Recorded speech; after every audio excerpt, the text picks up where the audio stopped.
Honestly, it was very hard to pick topics for today's program. I get several emails on what to talk about, and I'm glad a listener did email me. And I had seen this on the news, but I think it really does warrant at least part of today's program. But not of the many things going on, we've got the GOP race, which is always exciting. And I really want to hear from some listeners, to be perfectly honest, about the GOP field, what they think about it, and get someone else's take on it, because all of us see different things when it comes to the GOP race. It doesn't matter who you are. Now, if you watched last night's debate, you're probably like me and realize you wasted your time. Now, if you didn't watch the debate, you're much better off, trust me, because it was an awfully terrible debate. The debate last week, Thursday, I guess, was much better, to be perfectly honest. And I'd like to play you the Gingrich sound clip because it's so good, where Newt Gingrich just absolutely destroys John King. But I've got a lot of other things I want to talk about today. So if you haven't seen that, you can go to my website. The website is libertariat.wordpress.com. I try and post several times a week. So if you want a different perspective on national news media and things like that, please go to libertariat.wordpress.com. That is wordpress.com, if you'd like to check that out. Lots of interesting and just a little different than the normal news and commentary that you'd get elsewhere. Other things we do need to talk about today is Rand Paul, who was detained by the TSA yesterday. And there is no confusion about the word, and that's one of the controversial things about this story, is that some people are saying that, well, he wasn't detained. The TSA doesn't have the right to detain you, but that's absolutely false. Where are we getting this notion that the TSA, the Transport Security Administration, does not have the ability, the authority to detain you? If you don't pass through the security, they keep you from going anywhere. That's called being detained. It may not be the word they like, per se, because it sounds like Soviet Russia or the Nazi regime in Germany, but they just don't like the word. And I guess I can't blame them, but too bad, because that's what detainment means. It's kind of like the whole illegal immigrant versus undocumented traveler, whatever the nonsense is the left wants to come up with for calling illegal immigrants. I remember there was a period of about 3 or 4 months where they were coming up with crafty names because illegal immigrant had this kind of stigma to it. So let's talk about the South Carolina primary here for just a minute. If you're a big dork like I am, and you pay attention to polling trends, which I assume none of you do because none of you are big political dorks like I am, though you are listening to talk radio, so you're a much larger political dork than most people. If you pay attention to polling trends like I do, then the Newt Gingrich victory in South Carolina should not have been a big surprise, because if you look at the average, and it's important to look at all of the polls, not just one poll or a couple of polls. You got to average them all together and look at trends over the weeks leading up to the debate. So leading up to the debate, Newt was catching up with Romney, and Romney's got this really interesting thing when you look at his polls. Romney is just flat there. He's there with that 25 to 30%. He's just steady all the way. So what that says to me is that 75% of the GOP wants somebody else all the time, because you've got this sturdy base of just about a quarter of the GOP who wants Mitt Romney, and the rest are looking for the appropriate alternative. And to be perfectly honest, the entire lineup is just not very good. I like Newt Gingrich. He's a good ideas person. He tends to get himself in trouble. He's got a very conflicted past. The optimist in me wants to say, well, I'm just going to be optimistic here and say that all these folks campaigning, the 4 that remain anyway, are going to govern as they say they will in the debates and in their campaign stumps. I think Barack Obama has kind of held on to that thing. We knew he was campaigning on a certain number of things. He certainly didn't end the wars in Iraq, but he certainly pledged to hold his ground on a few certain things anyway. But we certainly had an upward trend for Newt Gingrich going into the week of 1/16, just on the 16th. And as expected, he had a good debate performance on the 17th. And then, not surprising, probably the best and most entertaining debate that I've ever seen on Thursday. And CNN, who does, I think, the best job with the debates, was hosting that debate. And this is very simple. When you see the trends like this, and 2 debates like this, leading right into Saturday's primary, it's pretty simple. You add 1 egg, you stir, and you get Newt Gingrich winning handily. Here's what the results looked like as of Sunday morning, so this is a few days old. With 13 precincts still uncounted on Sunday, 601,000 votes had already been recorded, topping 2000's turnout of 537,000, and well ahead of 2008's 445,000 voters. Earlier in the week, officials had projected a moderate turnout equivalent to the 2008 primary. And the vote totals for individual candidates were just as intriguing. Saturday's winner, Newt Gingrich, collected 243,000 votes. Second place finisher Mitt Romney had 60,000, 70,000 less votes than that at around 167,000. Both of them exceeded 2008 winner John McCain's total. And this is all from the Washington Examiner. What that also means is that Romney did far better than his own 2008 performance here when he won just 68,000 votes en route to a fourth-place finish. So love, like, or hate Newt Gingrich, he is winning, and fully in the Charlie Sheen context, and I'm not sure a whole lot else. The guy certainly needs money, and whoever gets the nomination will have money pouring in from various PACs and the Republican National Convention. But it's very interesting. It's still anybody's game at this point, really, because Ron Paul can focus on caucus states. Ron Paul could win Florida, perhaps. Anything could happen. Santorum could still pick up momentum. Santorum's still shy on money, but Santorum's also being pushed by big-time Republicans in Washington. The ones in Washington who don't want Mitt Romney certainly don't want Newt Gingrich, and they want Santorum instead. So it's very interesting looking at the political battle back and forth here with regards to the establishment trying to decide who the candidate is. And nobody wants Ron Paul on the establishment side because Ron Paul makes just as many Republicans angry. Not nearly as many as Democrats as he makes angry, but he makes some Republicans angry as well. And if you haven't checked out this website, you can find it on my website as well. There's a link to it as well. It's newtgingrichjudgesyou.tumblr.com. It's a very funny website. If you think Newt Gingrich is a funny character, and he is, you'll enjoy that website as well.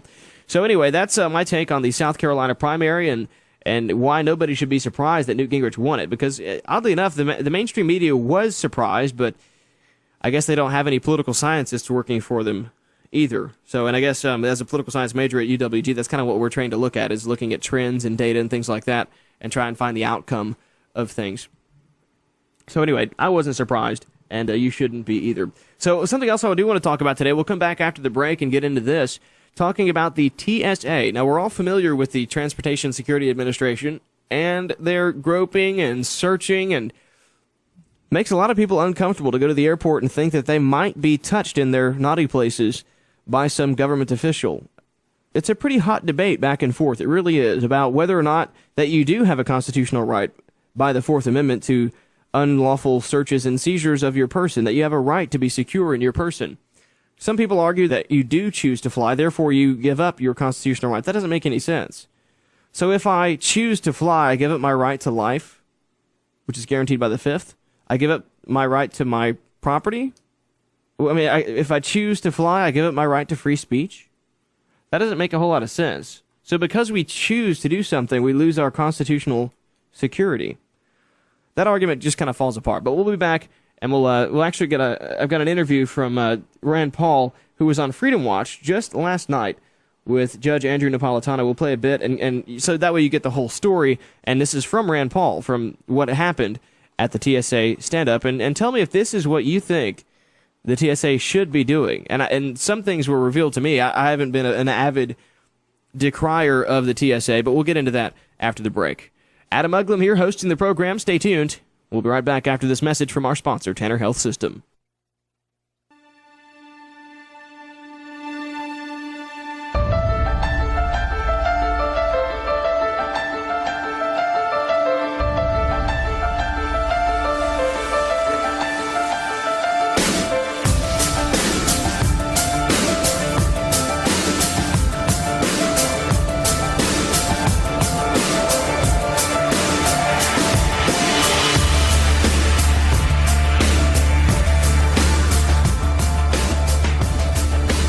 And we're back. News Talk 1330 WLBB. Adam Uglum here hosting the program today, and we're back to talk about TSA. That is, I guess, the big next thing here on the program. Got several emails about this yesterday. If you would like to email me as well, the email is libertariats@gmail.com. If you'd like to email me for potential show topics, you can also give me a phone call here. The number is 678-601-8255. I don't often get callers during the program, but lots of fine folk who aren't so brave do call after the program to provide comments or future show topics, and I do appreciate that. I do want to cater the program towards you, but anyway, I think you are interested in this. Senator Rand Paul out of Kentucky was detained by the TSA yesterday And here's his story. Well, you know, when I woke up this morning, I hadn't intended on anything like this happening. I got to the airport early, went through the screener like I always do, and it said, something's gone off on your knee. And I said, well, here's my pants leg. I rolled it up and pulled my socks down. I said, there's nothing there. And they said, well, we don't really care to look at your leg. And I said, well, you know, do you care whether something's there? There's nothing there. And they said, no, we need to do a pat down. And I said, well, why don't I just walk through the screener again? I was in the airport 3 days ago, and they let me walk through the screener. And they said no. They refused, and so I was detained in a cubicle. Now, they say I wasn't detained, but they told me I couldn't leave the cubicle. And when I tried to leave, I was ushered back into the cubicle. So I kind of felt like I was being detained. And then I tried to use my phone to contact my office because I was speaking to a Right to Life march this afternoon of 200,000 people. It was a big deal. And I wanted to let my office know I was being detained. And they told me that now I would have to have a full body search because I touched my telephone. And that was against the rules for me to touch any of my belongings. And how does this end? You obviously made it to Washington. You're there now. Well, interestingly, after about an hour and a half of this, after not getting on the plane, after trying to talk to the head of TSA to find out what their rules are, because 1 week I'm allowed to go back through the screener and this week I'm not, after about an hour and a half of that, they let me walk back through the screener, and guess what? The screener didn't go off. The other thing I learned today, Judge, which I think is very interesting, is I think the screeners are doing random screens. I think the buzzers are going off when you go through the screener in a random fashion or in order to subject you to random pat-downs. That's why they don't go off each time you go through. It's either that or the machines don't work at all. I tend to think the machines work, but they're making you feel like you did something wrong when the buzzer goes off, and then you submit more readily to the body search. So you, Senator Rand Paul, think that the government is making up an excuse, a non-existent basis for the pat-down in order to subdue members of the populace? Two TSA agents indicated that they felt that that was true without directly saying it was true. They felt it was possible that I was getting a random search. And so it makes me suspicious, but now the TSA is officially saying that they don't do random searches based on their screening devices. Right. And they've officially said that to the media. So either they're now saying that they aren't going to tell the truth, or that is the truth. But today, two of them told me that they felt there was random screening going on based on false alarms from the screening machine. But the local screener doesn't know it's a false alarm. The local screener thinks it's a real alarm. Got it. Senator Paul, do you know if they knew who you were? I ask you that because of the clause in the United States Constitution which prohibits the government from arresting or detaining members of Congress. All right, and that's what I want to get into next, is that what's interesting to me about this whole ordeal, and this gets back to kind of a very critical question of what is the role of government and whether or not we are a nation that is founded in the rule of law or the rule of men. And more, it seems like we're slowly becoming a nation that is ruled by the rule of men and not of the rule of law. And news on the blogosphere yesterday kind of had alerted me to this whole Senator Rand Paul deal. And I've been I wouldn't say an avid follower of Rand Paul. I like the guy a lot. I agree with him very much. I think he's one of the better senators in the entire body. But he's always been an ardent criticizer of large government and a defender of civil liberties. And he's certainly been a criticizer of the TSA from the very get-go as this policy was passed, this whole groping pat-down. And after he was detained, it occurred to me, well, you know what? There are certain protections for congressmen in the Constitution, and I refer you to Article 1, Section 6. Senators and representatives shall receive a compensation for their services, is the first line, to be ascertained by law and paid out of the treasury of the United States. They shall, in all cases except treason, felony, and breach of the peace, be privileged from arrest during their attendance at the session of their respective houses, and in going to and returning from the same, and for any speech or debate in either house. They shall not be questioned in any other place. Article 1, Section 6 of the Constitution says that. I mean, whether you like it or not, whether you think that congressmen do deserve special protection from the law, is kind of doesn't really matter because it's the law on the books. So are we a nation founded in the rule of law, or are we a nation slowly becoming one ruled by man?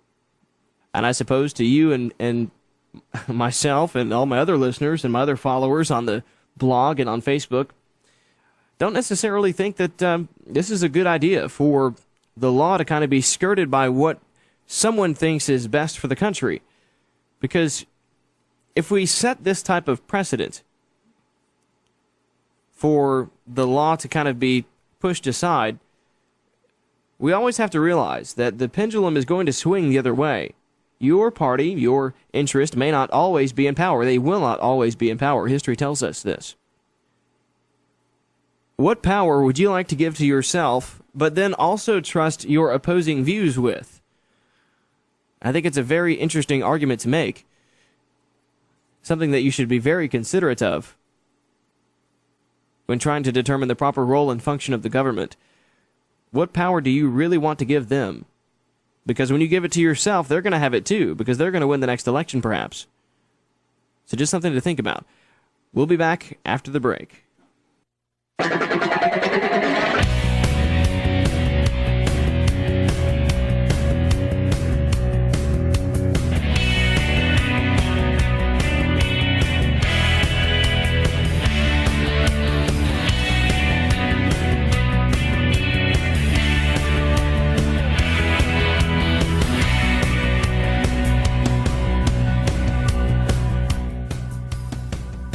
Okay, so back to this TSA thing and this whole Senator Rand Paul being detained yesterday. Now, it goes beyond, I think, well, it really does. It goes beyond the whole congressmen have special protections under the Constitution. One of the things that really bothered me, and something I learned, but I'm not surprised of with this whole ordeal, is that when you go through these scanners at the airport and the machine goes off, you can't go back through the machine. It is a mandatory pat-down regardless. Now, to me, it would make a lot of sense. Well, maybe the machine just was faulty. If I go back through and it's clear, could someone tell me perhaps what the anomaly was on Senator Rand Paul's knee?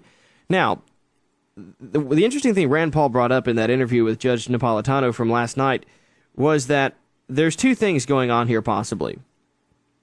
One is that the TSA is deliberately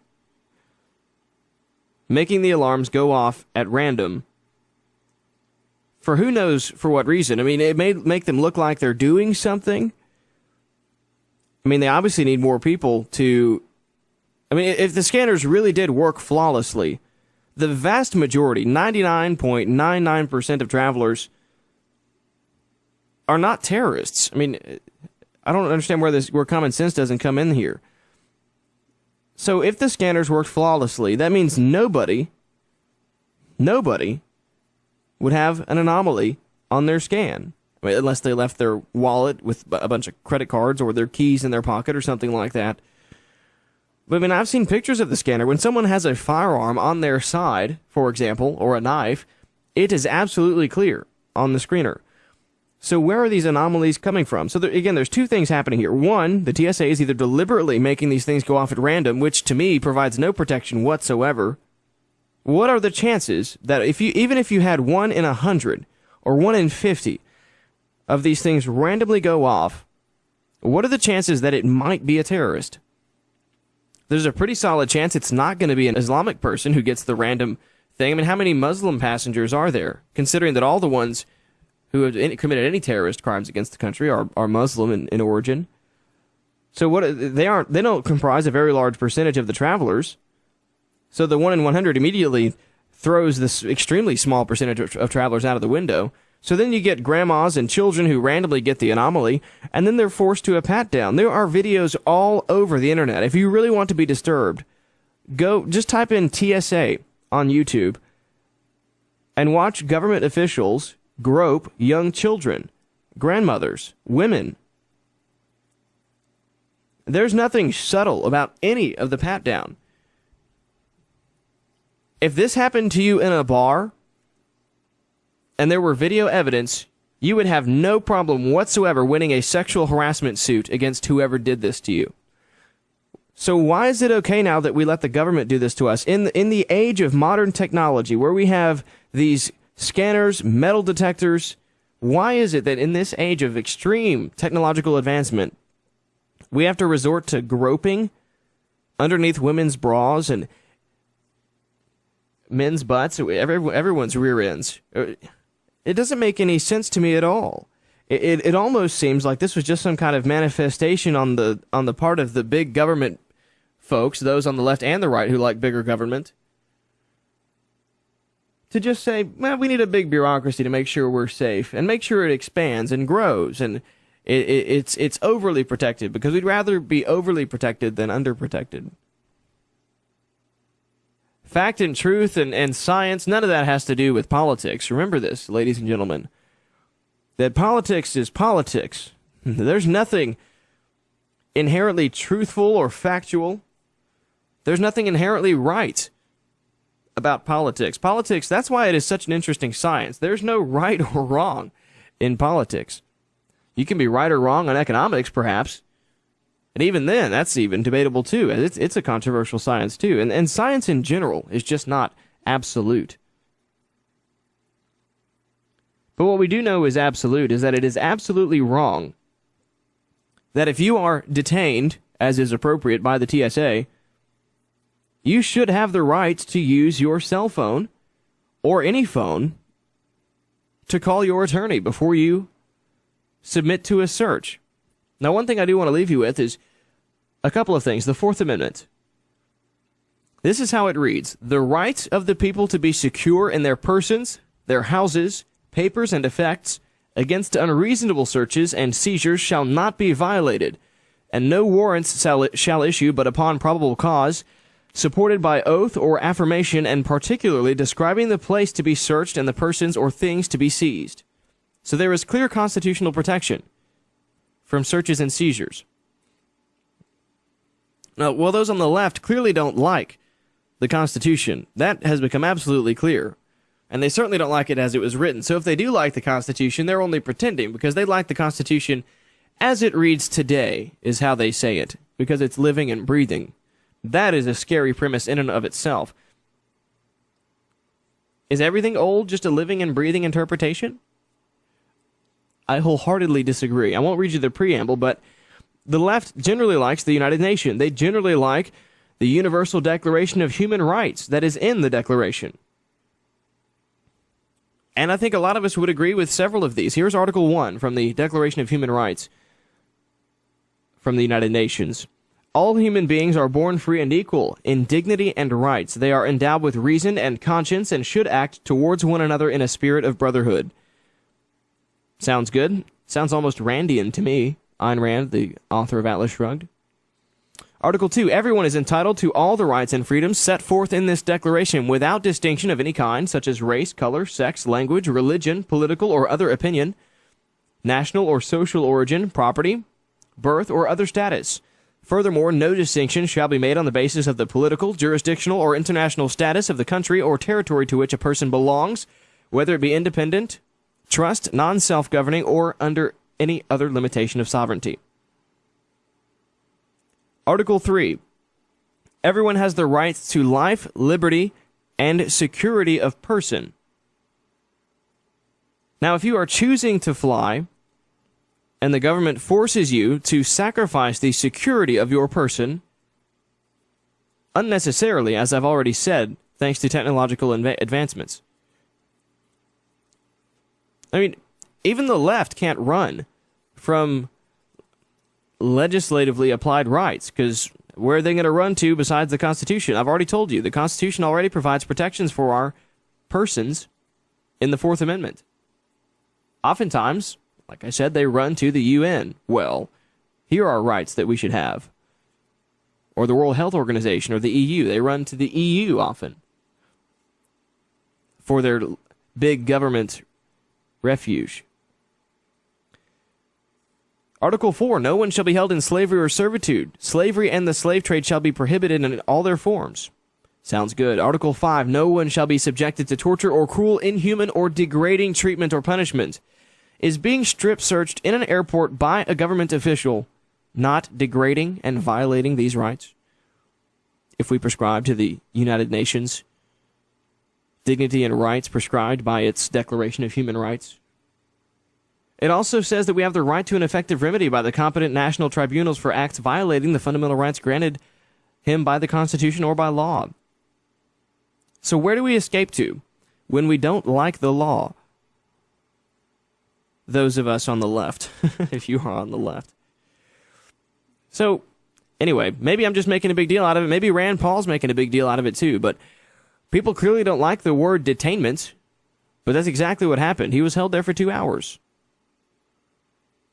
So, I don't know what to make of it. Is it a big deal? Again, he's a senator. He does have special protections, plus he is also protected by the Constitution's Fourth Amendment, not just Article 6, or Article, 2, Section 6. What kind of world are we living in? Ron Paul released a statement saying that the police state is growing far too powerful. And I think he's right. I really think he is. And the natural progression of things over time is for liberty to yield and tyranny to gain ground, as Thomas Jefferson once said.